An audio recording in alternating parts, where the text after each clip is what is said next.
کہ اس کہانی میں کیا غلط ہوا ہے؟ ہائے، کیا یہ گھر پر موجود تھا؟ انہوں نے گڑبڑا کے عقب میں جھانکا۔ اس کی مسکراتی نگاہ آفرین کے لال بھگوکا چہرے پر ہی ٹھہری تھی۔ اس میں غلط یہ ہوا کہ مانو نے یہ کہانی حقیقت کے الٹ لکھی۔ حقیقت میں تو یہ ہیرو ہیروئن کو ملانے کے لیے جانے کون کون سی چالیں چلتی ہے۔ آفرین فی الوقت فضول کوئی سننے کے موڈ میں نہیں تھی۔ وہ تیزی سے سینہ اتر گئی۔ مانو نے اس کینہ پرور پر ٹھنڈی ٹھار نگاہ ڈالی، جس کا دعویٰ تھا کہ وہ سب جانتا ہے۔ اس کا دعویٰ غلط تھا اور وہ محض سنی سنائی جانتا تھا۔ مانو حقیقت لکھتی ہے یا افسانہ، یہ تو اللہ بہتر جانتا ہے، اور اگر تمہاری اسمارٹنس کا راز دنیا کی باتوں پر چلنا کوڑنا ہی ہے تو تمہارے لیے اس مشغلے کو جاری رکھنے میں کوئی حرج نہیں۔ اس نے ہاتھ میں پکڑا بال پوائنٹ ٹیبل پر پٹکا۔ اگر حمزہ غصے کا تیز تھا تو وہ بھی کم نہیں تھی۔ وہ بعض 3 کوہنیوں سے اوپر تک فال کر رہا تھا۔ ارے مانو، چائے تو پیتی جاؤ۔ تائی نے کچن کی کھڑکی سے ہانک لگائی۔ اسے جانے دیں امی، میرا موڈ اس وقت 2 کپ چائے کا ہے۔ اس کے اکڑو لہجے کے کسی حصے میں تو تازگی تھی۔ وہ وہیں رکی، پھر اسے پلٹ کے دیکھا۔ وہ پیش قدمی کرتے ہوئے آگے آیا۔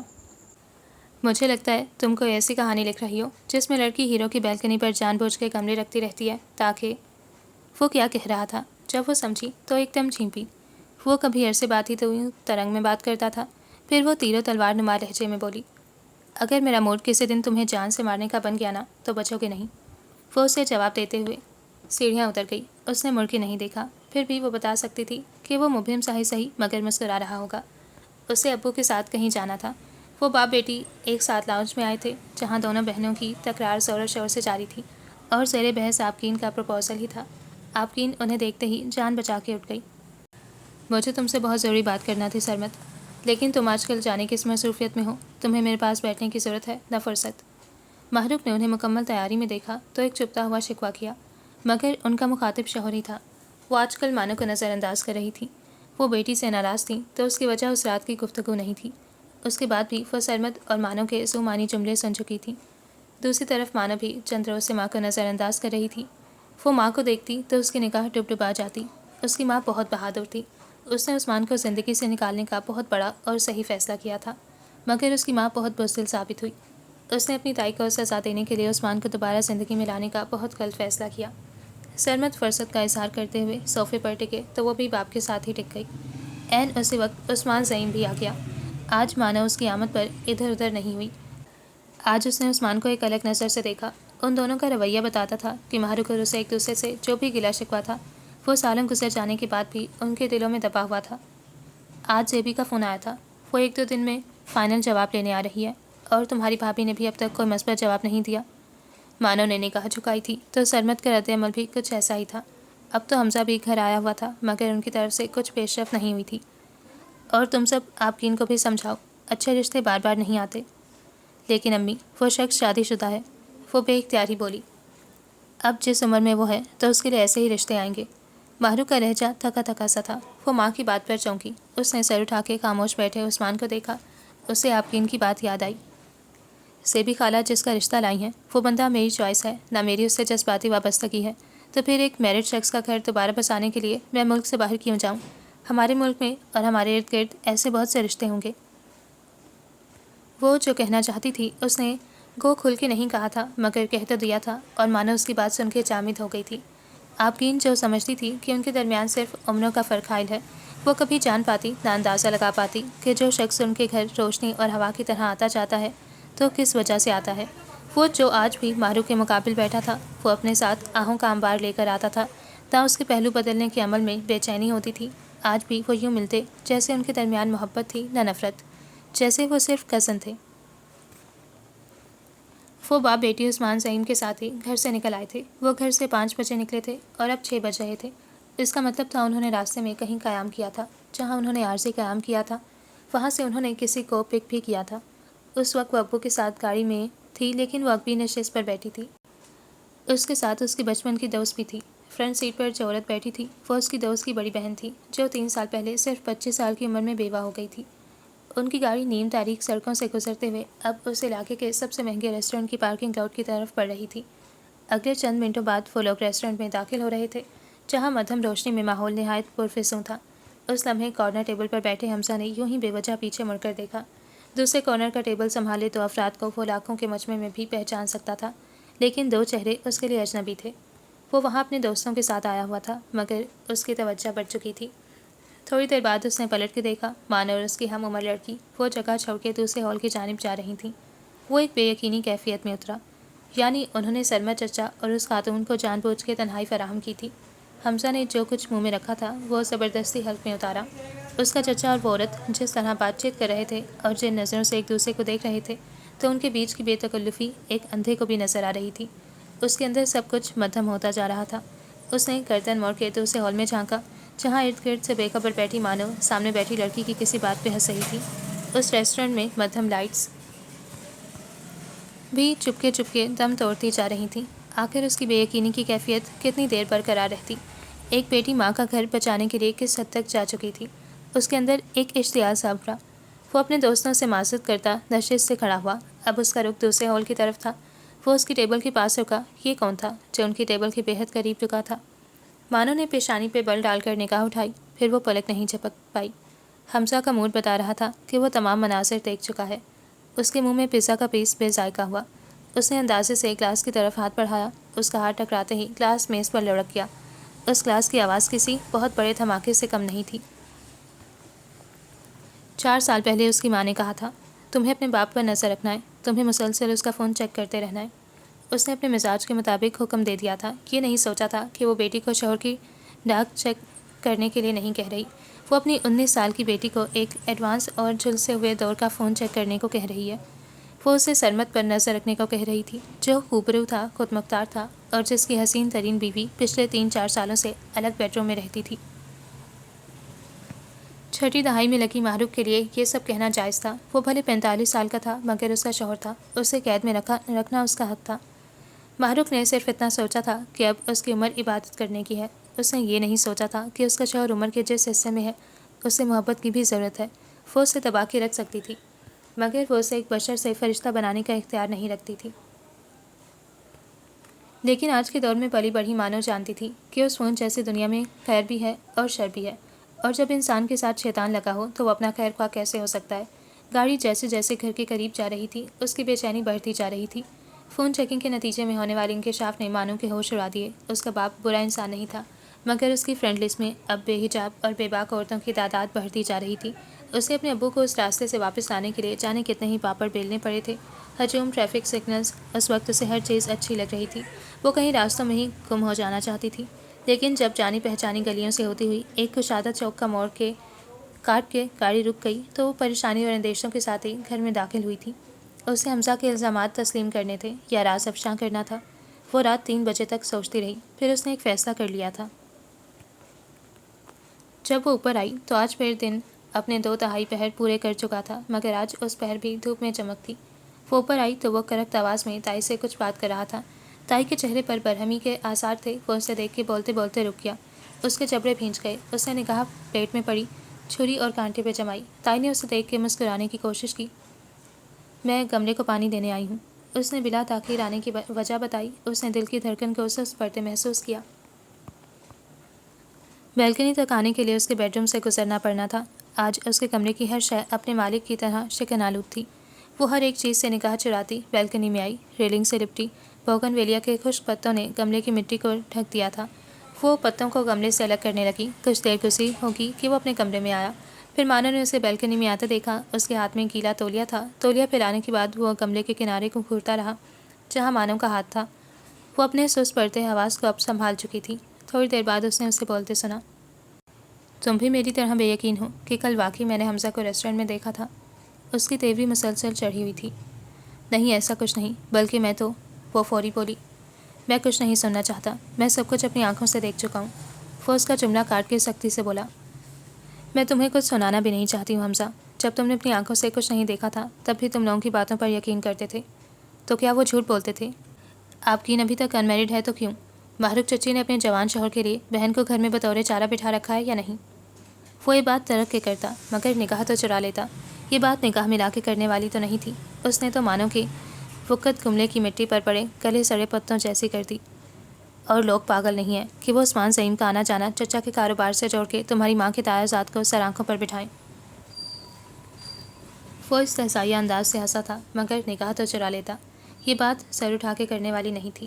کاش اس 4 فٹ کی بیلکنی میں اس وقت نہ یہ گملہ ہوتا، نہ مانو ہوتی۔ اور خود تم نے مانو اماں کا گھر بچانے کے لیے ماں کے کردار پر پردہ ڈالنے کے لیے اپنے باپ کو جانے کب سے بھٹکا رکھا ہے۔ اس کا مظاہرہ کل میں اپنی آنکھوں سے دیکھ چکا ہوں۔ وہ یہ بات بھلے سلک کے طبقے ترک کے کرتا مگر نگاہ تو پھیر لیتا۔ اس شخص نے ریلنگ کے سہارے ٹک کے ایک گہرا سانس لیا۔ مانو کا چہرہ سیاہ پڑ چکا تھا، اور کیا نہ پڑتا، وہ اس کے لیے روشنی تھا۔ وہ اچانک رات میں ڈھل گیا تھا۔ مانو نے اسے ریلنگ کا ساتھ چھوڑتے دیکھا۔ اپنا یہ پاکیزہ گملہ نیچے لے جاؤ۔ جب جانتی ہو کہ تمہارے کسی بھی شوق اور کسی بھی خواہش کے لیے تمہارے گھر کا ماحول سازگار نہیں، تو اپنی ہر خواہش کو ذہن سے کھرچ کے نکال پھینکو۔ اس نے یہ جملہ بھی اس کی آنکھوں میں جھانک کے مکمل کیا۔ وہ اسے گملے سمیت بیلکنی سے نیچے پھینک دیتا، یوں روبرو ہو کر، یوں نگاہ ملا کے تو نہ کہتا۔ اب وہ ٹیرس پر اکیلی تھی، اس کے رخسار بھیگ رہے تھے۔ اب وہ خود کو یا اس گملے کو کسی بھی روشنی، کسی بھی ہوا میں رکھ دیتی، دونوں نے مرجھانا تھا، گملہ کملا جانا تھا۔ اس نے کھڑکیوں سے پردے ہٹائے، وہی معمولی کا دھوپ سے ہٹا دن، لیکن آج اسے ہر چیز بدلی ہوئی لگ رہی تھی۔ اس نے چند گہرے سانس لیے۔ جب تک روح جسم میں رہتی ہے، سانس لینے سے زندگی بحال ہونے لگتی ہے، زندگی بحال ہو جاتی ہے۔ اس نے بال سمیٹتے ہوئے اسٹڈی ٹیبل پر نگاہ ڈالی۔ جہاں سے اس کا ادھورا ناول غائب تھا، وہاں اب صرف قلم پڑا تھا۔ اس قلم کی نوک نے ناول کے ہر کردار کے ہونٹوں پہ ادھوری سی مسکراہٹ رکھی تھی۔ اس نے اپنے قلم کو بھیگی اور شکوہ کناں نظروں سے دیکھا۔ آج پہلی بار ایسا تھا کہ وہ اسے اپنے مسودے کے غائب ہونے پر پریشان نہیں ہوئی تھی۔ ابھی وہ باہر جانے کا ارادہ باندھ ہی رہی تھی کہ کمرے کا دروازہ کھٹاک سے کھلا۔ آپکین اشتعال کی کیفیت میں اندر آئی۔ وہ مانو کی توقع سے زیادہ برہم نظر آ رہی تھی۔ وہ چند لمحے ایک دوسرے کو دیکھتی رہیں۔ تم نے رات بھر جا کے یہ بکواس لکھی ہے؟ وہ بھانجی کی سرخ سوجی آنکھوں کو گھور کے بولی، اور مسودہ ٹیبل پہ پٹکا۔ مانو نے ایک نظر ٹیبل پہ بکھرے صفحات کو دیکھا۔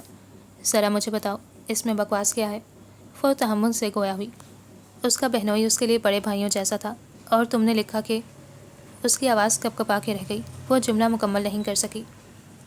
میں نے وہی لکھا جو لوگ سمجھتے ہیں، اور لوگوں کی نظروں میں نامحرم رشتہ نامحرم ہی ہوتا ہے، اور ان رشتوں کے درمیان عمریں گزار دینے سے کہانیاں جنم لیتی ہیں آبی خالہ۔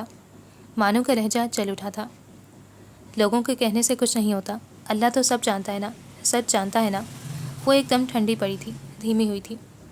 اللہ سب جانتا ہے، وہ سچ بھی جانتا ہے، مگر لوگ تو سب کچھ نہیں جانتے نا، وہ سچ بھی نہیں جانتے، تبھی تو وہ اپنی مرضی کی کہانیاں بنا لیتے ہیں، اور نامحرموں کے لیے اللہ نے ہی حد بندیاں قائم کی ہیں۔ اس کے ذہن کے پردے پر وہ قہر بھری دوپہر لہرائی جب ماہرخ نے اپنے باس سے لفٹ لی تھی۔ تو تم کون سا دوستوں سے الگ ہو؟ تم نے بھی تو اسے کہانی میں ذلیل کر دیا ہے۔ وہ دھکی ہو کے بولی، کم از کم کہانی میں تو سب کے ساتھ انصاف ہونا چاہیے نا۔ اگرچہ کہانی مذاق نہیں ہوتی خالہ، لیکن میں آج تمہیں اختیار دیتی ہوں، یہ ناول تمہارے سامنے پڑا ہے۔ اس نے صفحہ سیدھا کیا، اور یہ قلم بھی پکڑو۔ اس نے اسے قلم بھی تھمایا۔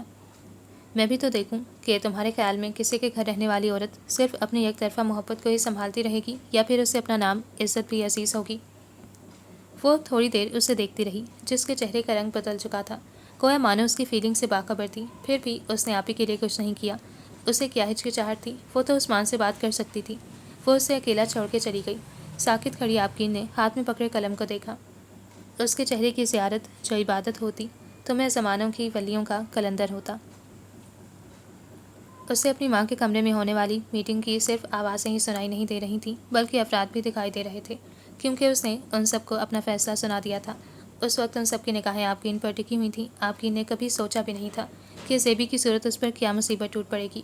اس نے دل میں ٹھان لی تھی کہ وہ آج ہی مانو سے اس بے رحم خاتون کی کہانی لکھوائے گی، اور پہلے صفحے پر ہی اس کا جہاز اڑا دیا جائے گا۔ وہ دراصل میں نا اپنی کڑھائی کا سلسلہ دوبارہ سے شروع کرنا چاہتی ہوں، وہ معصوم صورت کے ساتھ بولی، اور اس نے فیصلے کی منتظر 8 آنکھوں میں اس جملے کی دھول جھونکی۔ مانو بے ارادہ ہی ہنسی۔ ماہرخ کے تیور خطرناک ہوئے۔ ہاں، کڑھائی کا وہی سلسلہ جس کے پہلے 7 سالہ سلسلے میں تم نے قمیض کے دامن پر صرف ایک بیل بنائی تھی۔ وہ چڑھ کے بولی، یہ مذاق کا وقت نہیں آپکین۔ سرمت نے اسے سنجیدگی سے مخاطب کیا۔ اس کے ابو اور خالہ کے درمیان تو باپ بیٹیوں جیسا رشتہ تھا۔ مانو کے دل میں ہوش سے اٹھی، مگر یہ دینی اور دنیاوی قدروں کے لحاظ سے نامحرم رشتہ تھا۔ وہ سرمت کے سامنے ہمیشہ مؤدب ہو کے بات کرتی تھی۔ اس وقت بھی اس نے نگاہ جھکا کے جو کہا، اس کا مطلب یہ نکلتا تھا کہ اگر اسے کسی رنڈوے اور تنہا شخص سے ثواب کمانے کے لیے شادی کرنا تھی، تو وہ یہ ثواب 10 سال بعد بھی کما سکتی تھی۔ فی الحال اسے اپنی آزادی عزیز تھی۔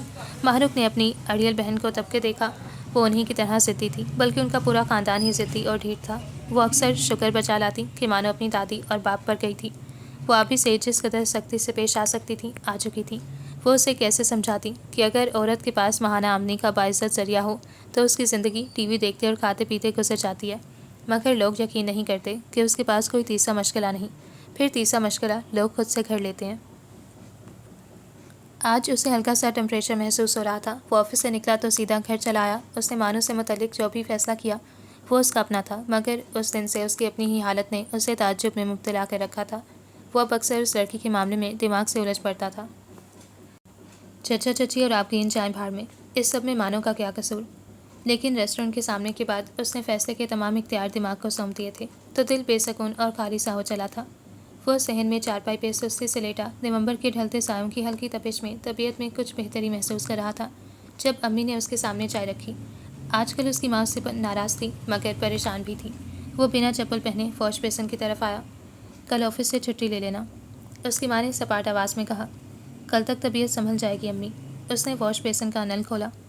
میں یہ بات طبیعت کی وجہ سے نہیں کہہ رہی، تو پھر کس وجہ سے چھٹی کروں؟ اس نے آئینے میں ماں کو دیکھ کے پوچھا جو ٹیبل پر رکھی چائے میں سے جانے کیا ڈھونڈ رہی تھیں۔ کل سے بھی لوگ شادی کی تاریخ طے کرنے آ رہے ہیں۔ اوہ، وہ لب سکیڑ کے حیران ہوا۔ آپ کی رضامند ہو ہی گئی۔ وہ منہ دھونا چاہتا تھا۔ اس نے ہاتھوں کے پیالے میں پانی بھرا۔ آپ کی نہیں، مانو کی تاریخ طے ہو رہی ہے۔ ہاتھوں کے پیالے میں شگاف پڑا۔ اس شگاف نے صرف پانی ہی تو بہایا تھا، مگر حمزہ نے اس کے قدر تکلیف محسوس کی جیسے ہتھیلیوں کے شگاف سے زندگی کی سب سے قیمتی چیز بہہ گئی تھی۔ تمہارا دماغ خراب ہو گیا مانو، تم یہ رشتہ صرف زیبی خالہ کی وجہ سے ایکسیپٹ قبول کر رہی ہو۔ آنے والے دنوں میں آپ کی نے اسے 100 حوالوں سے سمجھانے کی کوشش کی تھی۔ تمہارے لاسٹ سیمسٹر میں صرف چند ماہ باقی ہیں اور تمہیں شادی کی سوچ رہی ہے۔ وہ اسے آنکھیں دکھاتی۔ تمہاری تعلیم ادھوری رہ جائے گی، اسے ٹپٹ کے اور گھور کے قائل کرنے کی کوشش کرتی۔ ابھی تمہاری عمر ہی کیا ہے، ابھی تو تمہارے ہنسنے کھیلنے کے دن ہیں۔ اس نے اسے لاکھ بہانوں سے اکسایا۔ یہ دنیا کا آخری پروپوزل تو نہیں تھا، ستاروں سے آگے بھی کچھ جہاں تھے۔ اس کی آواز آہستہ ہو جاتی۔ ستاروں سے آگے جو جہان تھے وہ صرف آپ کی ان کے لیے طلسمی تھے، کوہ کاف تھے۔ وہ ان جہانوں میں قدم جو نہیں رکھ پائی تھی۔ ان جہانوں کی خاک محروق نے چھانی تھی، ان جہانوں کی خاک مانو نے بھی چھانی تھی۔ آپ کی نہیں جانتی تھی محبت کا طلسمی محل ہاتھ لگانے سے ڈہ جاتا ہے۔ ان دنوں فوج سے بالائی منزل کی پل پل کی خبر دیتی تھی۔ آج تائی کا بی پی سارا دن لو رہا ہے، وہ اسے بتاتی۔ آج ہفتہ گزر گیا مگر حمزہ گھر نہیں آیا۔ کبھی وہ اسے بتاتی۔ آج حمزہ سے میرا سامنا ہوا، اس نے مجھ پر طنز کیا، نہ وہ مجھ پر ہنسا۔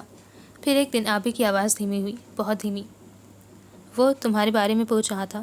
آپ کی صحیح معنوں میں ڈپریسڈ ہو چکی تھی۔ جس دن وہ مانو کا سر چوڑا استری کر رہی تھی اس نے ناول لکھتی مانو سے منت کی تھی۔ وہ التجا کر رہا تھا، تم ایک بار اس سے مل لو۔ اس کا قلم رکا۔ اس نے سر چوڑے کے دمکتے موتیوں سے بس لمحہ بھر کو خوف محسوس کیا۔ پھر اسے یاد آیا جس دن وہ اس کی آنکھوں میں جھانک کر اسے ہر خواہش سے دستبردار ہونے کا مشورہ دے رہا تھا۔ اس دن بالائی سینہ اترتے ہوئے مانو کا جوتا پتھر کا ہو گیا تھا اور وہ سینہ کانچ کا تھا۔ سب کچھ چکنا چور ہوا، اب ملنے کا راستہ ہی نہیں تھا۔ آبی خالہ پلیز مجھے ناول مکمل کرنے دیں۔ اس کی منت میں بھی سختی تھی۔ اس جواب پر آبگین کا رنگ اس کے جوڑے کی مانند ہوا۔ اس نے اگلے دن آبگین کا رنگ اس کے جوڑے سے بھی زیادہ پیلا تھا۔ جب وہ اسے بتا رہی تھی اس کی آنکھیں سرخ تھیں۔ وہ اپسیٹ تھا، وہ ایک بھاری بیگ کے ساتھ کہیں جا رہا تھا۔ اس کا قلم رکا، اس کا ناول ادھورا رہ گیا۔ آبگین سے بھی خالہ اور اس کے سسرال والوں کو قتل کرنے کے منصوبے بناتی رہ گئی اور وہ دن بھی آ گیا جب سرخ عروسی جوڑے میں ملبوس دلہن کے سامنے بیٹھی آبگین نے اس کے ہاتھ تھام کر ٹوٹی پھوٹی آواز میں شکوہ کیا۔ مانو کو بھی جدا کر دیا نا؟ دلہن ایک دم بہت سارا اور بے تحاشا مسکرائی۔ مانو کی کہانی میں نے نہیں لکھی خالہ۔ اسے دیکھتے دیکھتے جب آبی کی آنکھیں پتھر ہونے لگیں تو اس کی آنکھوں سے بہت سا اور بے تحاشا پانی چھلکا۔ تم نے ایسا کیوں کیا مہنور؟ جب وہ اسے سخت ناراض ہوتی تھی تو اسے پورے نام سے پکارتی تھی۔ اس نے چند گہری سانس لیے۔ جب تک روح جسم میں رہتی ہے سانس لینے سے زندگی بحال ہونے لگتی ہے۔ وہ آبی کو بتا نہیں سکی کہ اس نے ایسا کیوں کیا۔ مانا کہ اسے وہ شخص بہت عزیز تھا مگر مانو کو اپنے خونی رشتے بھی بہت عزیز تھے۔ اس کے گھر میں کوئی فرد بھی بد کردار نہیں تھا، پھر بھی وہ حمزہ کو ساری زندگی ان کی صفائیاں دیتی رہتی۔ وہ ایسا نہیں کر سکتی تھی۔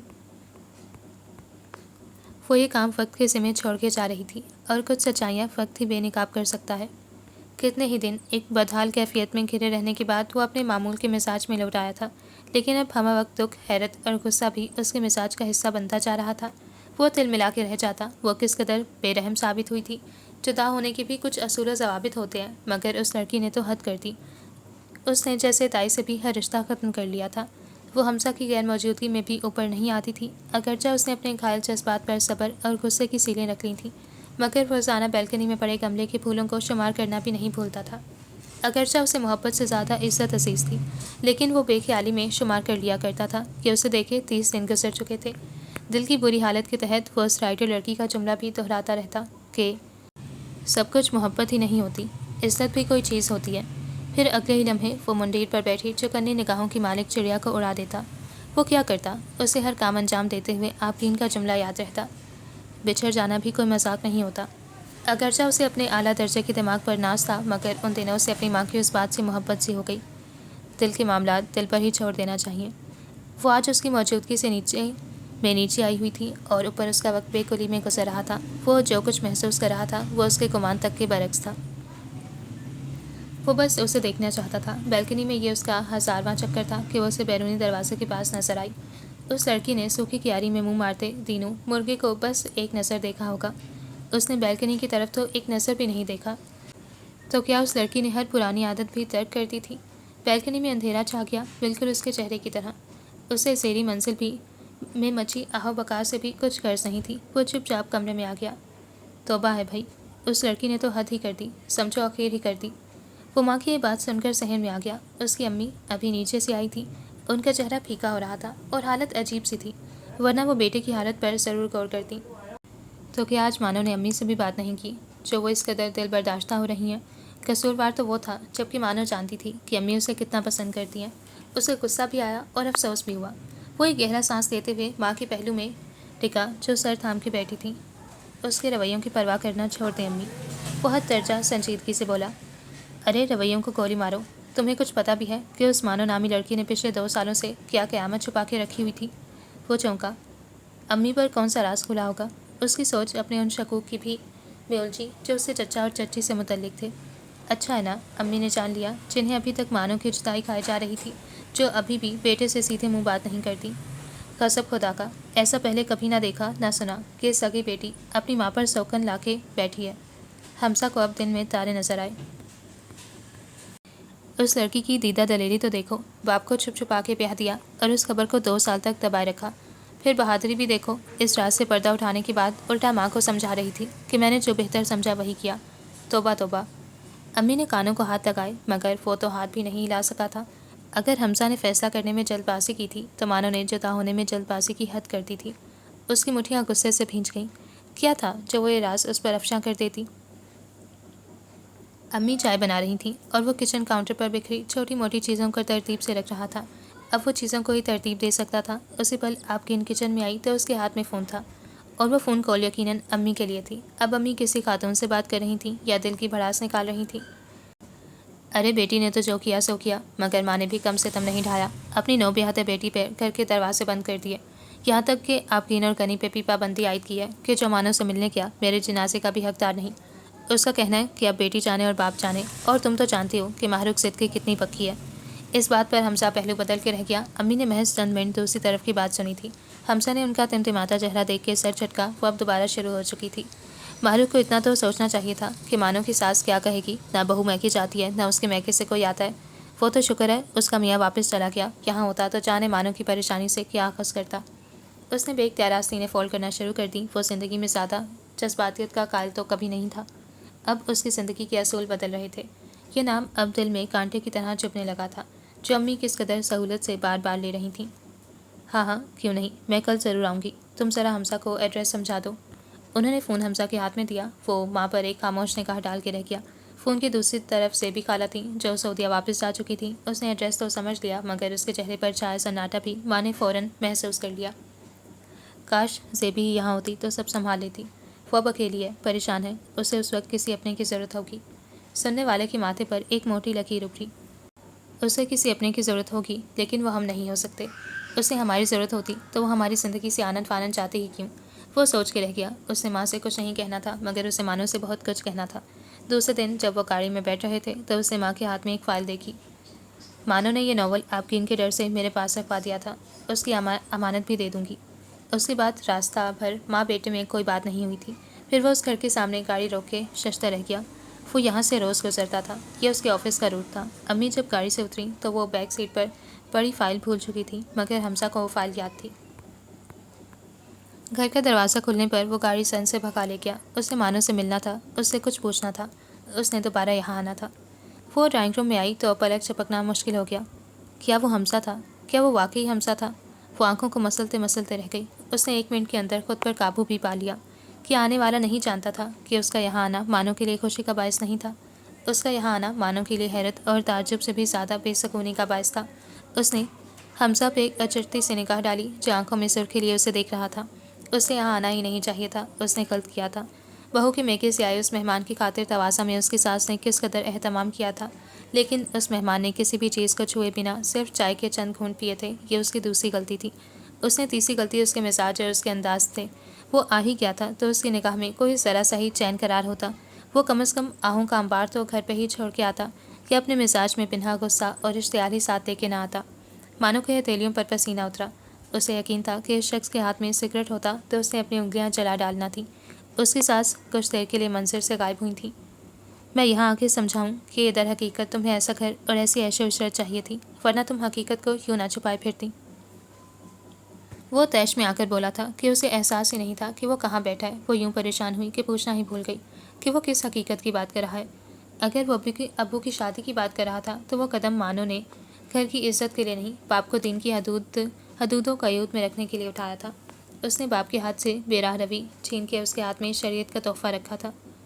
میں آج سمجھاؤں کہ تم نے اپنے ساتھ نہیں میرے ساتھ برا کیا۔ وہ پہلے سے بھی زیادہ طیش میں آ کر بولا۔ او میرے خدایا، یہ کیا کہہ رہا ہے؟ اس کا دل بیٹھا۔ اس نے بکلا کے دروازے کی طرف دیکھا۔ اس کی ساس اندر آ رہی تھی، جس نے حمزہ اور مانو پہ ایک خاموشی سی نگاہ ڈالی تھی۔ امی کے پاس تمہاری کچھ چیزیں تھیں، انہوں نے کہا تھا کہ آفس سے واپسی پہ تمہیں دیتا ہوں۔ 2-3 منٹ خاموش رہنے کے بعد وہ اسی موڈ کے ساتھ مخاطب ہوا۔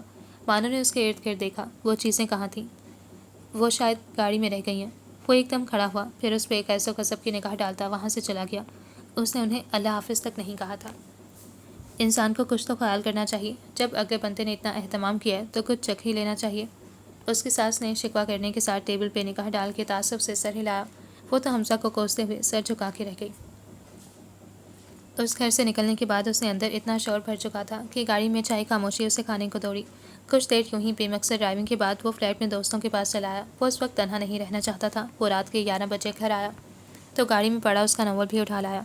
وہ ناول اسے ماں کے حوالے کرنا تھا، اسے وہاں اب کبھی نہیں جانا تھا۔ اس نے ہاتھ میں موجود فائل کو بیڈ پہ اچھالا۔ وہ جب چینج کرنے کے بعد سونے کی غرض سے لیٹا تو اس نے بیڈ پہ بکھرے چند صفحات کو غصے سے گھورا۔ وہ انہیں پھاڑ ہی دیتا، لیکن وہ اس کی ماں کے پاس امانت تھے۔ اس نے قریب پڑا صفحہ اٹھا کے سیدھا کیا۔ مجھے لگتا ہے تم کوئی ایسی کہانی لکھ رہی ہو جس میں لڑکی جان بوجھ کے ہیرو کی بالکنی میں گملے رکھتی ہے۔ وہ شدید ٹھٹکا۔ یہ حیرت کی بات تھی، یہ سب کچھ تو اس نے کہا تھا۔ اس نے بیڈ پہ بکھرے باقی صفحات کو بے تابی سے پڑھا۔ اوہ مائی گاڈ، یہ اس لڑکی کی آپ بیتی تھی۔ کیا وہ پورا ناول پڑھے بنا اب سو سکتا تھا؟ آج مانو کی ساس نے اپنی ان سہیلیوں کو کھانے پہ مدعو کر رکھا تھا جو کسی نہ کسی وقت کے تحت شادی میں شرکت نہیں کر پائی تھیں۔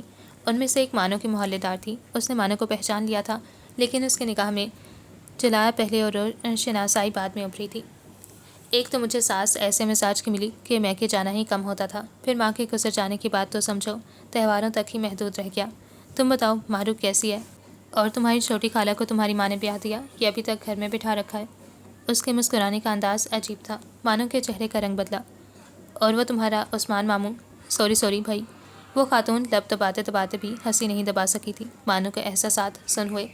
مطلب تمہارا وہ عثمان انکل ابھی تک رنڈوائی پھر رہا ہے یا اس نے شادی وادی کر لی تھی؟ مانو نے تھوک نکلا اور چور نظروں سے ساس کو دیکھا۔ شکر تھا وہ دوسری جانب متوجہ تھی۔ دوسرا شکریہ تھا کہ باتونی عورت نے جواب سے غرض نہیں رکھی تھی۔ شاید اس کا مقصد مانو کو وہ سب جتلانا اور اسے پریشان کرنا تھا جو وہ کر چکی تھی، لیکن باہر آنے کے بعد اسے دروازے سے 2 قدم آگے رکنا پڑا۔ مجھے لگتا ہے تم نے اپنا بیٹا بس جٹھانی کے اشارے پہ بیاہ دیا ہے۔ اس لمحے مانو نے محسوس کیا کہ کچھ آوازیں کتنی زہریلی ہوتی ہیں۔ ارے نہیں عالیہ، مجھے زیبی سے صرف محبت ہی نہیں، اس پہ بھروسہ بھی بہت ہے، اور پھر عفان ماشاءاللہ بہت خوش ہے۔ اس کی ساس کا لہجہ بشاش تھا۔ اس کی جان میں جان آئی۔ وہ ہلکی پھلکی سی ہو کے کچن میں آئی۔ 1 گھنٹے بعد جب وہ کھانے کے بعد چائے بنا رہی تھی تو اس کی ساس نے اسے حمزہ کے آنے کی خبر دی۔ اس کا سکون ہزاروں ٹکڑوں میں بٹا۔ ڈرائنگ روم میں وہ موجود تھیں تو میں نے اسے لاؤنج میں بٹھا دیا۔